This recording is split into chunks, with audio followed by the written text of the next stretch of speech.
جديد معاكم اسلام مندو. انا النهارده جاي اكلمكم عن اهم اضاءه هتحتاجها في الاستوديو بتاعك او هتحتاجها في التصوير بشكل عام، وهي الاضاءه الام 160 ار جي بي. انا كنت بصور اوت دور واندور واحتجت اضاءه تبقى معايا في كل حته وبتشحن ومش محتاجه كابلات كتير، فنزلت الصراحه في ستور بيبيع ادوات تصوير واخترت الام 160 ار جي بي. فانا جاي النهارده نعمل انبوكسنج ونجربه واوريكم استخداماته او هنستخدمه ازاي. اول حاجه يا جماعه دي العلبه بتاعته اهيت، هنبدا نفتح.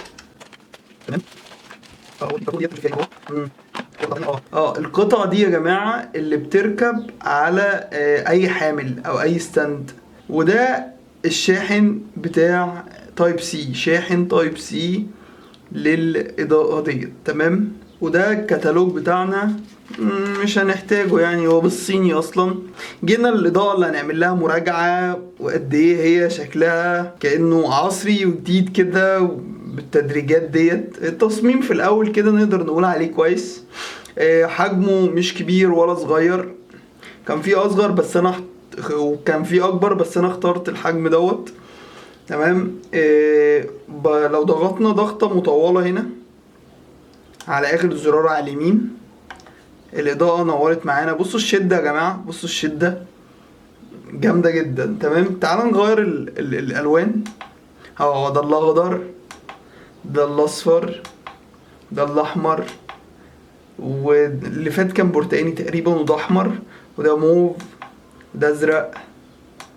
بقى بيقلب الوان بقى وبيعمل حركات. ده بقى بيقلب الوان اوتوماتيك، يعني اللي فات كنت بتك لازم اتك على الزرار عشان يبدأ يغير.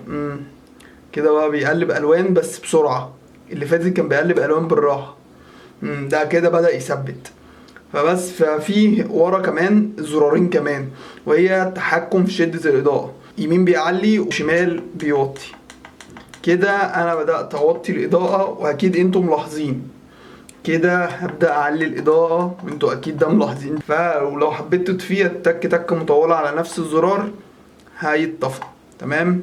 وفي الشاحن بتاعه هنا، لو انتوا واخدين بالكم، الشاحن التايب سي او مدخل الشاحن. تمام. وفي جزئين هنا معانا بيركب من هنا، تقدر تركبه بالطول او بالعرض. وعلى فكرة الإضاءة ديت دلوقتي أنا بستخدمها، أنا جايب منه واحد تاني هو حاليا عامل الإضاءة اللي جنبي ديت. أنا جبت له حامل اهوت، الحامل دوت هنركب الجزء ده في الجزء ده، ونقدر نركب موبايل هنا. تعالى اوريكم عملي. انا جبت موبايل من عندي وهبدا اركبه على الجزء ده اهو. بالفعل الناس اللي بتحب التصوير بالموبايل الحامل دوت هينفعهم قوي.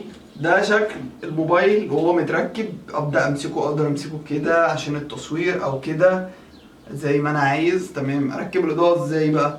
شفت القطعه اللي انا قلت لك عليها في الاول؟ القطعه دي هتركب في الحامل ده. تمام. الحامل ده انا هعمل له ريفيو لوحده او مراجعه لوحده، هعلمكم فيه كل حاجه او اعرفكم فيه كل حاجه. هو مش محتاج قوي يعني. انت ممكن تركب القطعه دي، تركب هنا. هربط القطعه اللي من تحت، هما قطعتين بيتربطوا. هربط القطعه اللي من تحت، القطعه اللي من فوق. اللي فوق تركب بس بعد ما اركب ديت اهوت. بس كده. حبيت تربط عليها بقى، ترجع سنه. حبيت تربط عليها هروح ايه فوق. تمام. ده كده الجامبل بالاضاءه، احكم او اصور زي ما انا عايز وهيديني الاداء اللي انا محتاجه. بالنسبه لاستخداماته، انت تقدر تستخدمه بالشكل دوت، تقدر تستخدمه زي ما انت شفت انا مخليه ريش لايت. ممكن تستخدمه باك لايت، يعني يبقى بدل الاضاءه الزرقاء اللي ورا. تعال نجربه. لا احنا ممكن ننزله تحت شويه، مش عارف هو حلو ولا لا. بالنسبه للاضاءه دي لازم تبقى ضاربه في حيطه والحيطه تبقى لونها فاتح، يعني ما ينفعش تخليه باك لايت والحيطه تبقى غامقه. دي ينفع باك لايت بحيث ان لو الحيطه لونها ابيض مثلا. المهم يعني تقدر تحطه باك لايت في حاله ان الحيطه لونها فاتح او لونها ابيض.